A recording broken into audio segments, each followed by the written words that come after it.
There is a phrase, invisibility is a fate far worse than failure.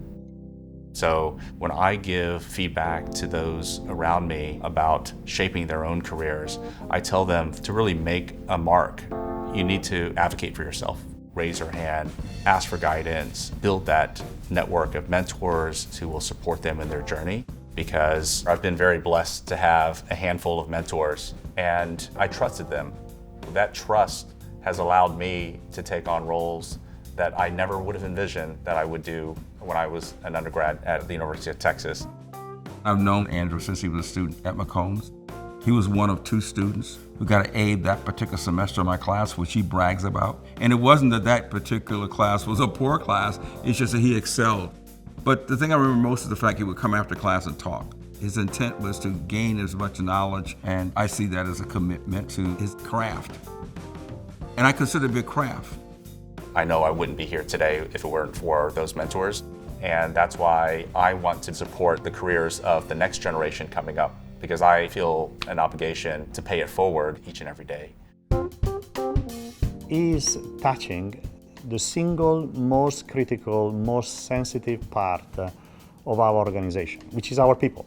He has this ability to understand individuals, to create a convergence around objectives from people who are from Japan to Brazil. So it's not trivial to put together all these set of skills, and he does that beautifully well.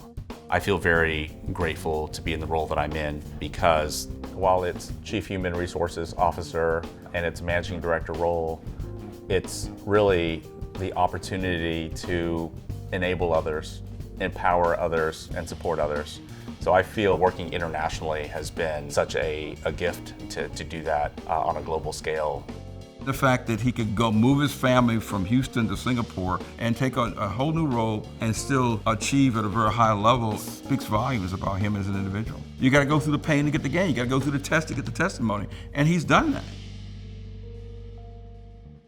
Many people who have the ambition to have a career, they see that as their objective. That's not the right attitude. If you want to be a winner long term, the success of others must be your objective. He's naturally focused on the success of others, and I can see the consequence being his own success. I think each one of us has a responsibility, as the motto of the University of Texas states, to change this world. I founded the Texas Iron Spikes organization back in 1994 as an undergraduate, which is a student service organization that also promotes spirit for the UT baseball team. I look at the leaders that have been shaped through this organization and the impact that it's been able to make. It's been one of the most rewarding, if not the most rewarding thing I've been involved in. Sometimes when we think about changing the world, we think big headlines in the news. In the case of Andrew, the number of lives he has touched is gigantic.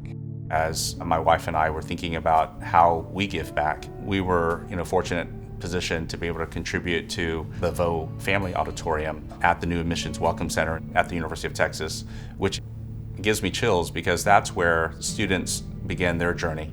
In many ways, it mirrors the journey that my family and I had because we wouldn't be where we are today if it wasn't for the opportunity to start fresh in a new world when we came over to the United States as refugees. That auditorium, in my mind, symbolizes the beginning of that journey for all students. The way he's presented himself, the way he's carried himself, his abilities to adapt to different situations and circumstances, I'm very proud of him. And as far as I'm concerned, he epitomizes what a Longhorn legend is, not only a Longhorn legend, but also McCombs legend. For his global impacts on businesses and individuals alike, Andrew Phong Vo is worthy of the McCombs Hall of Fame.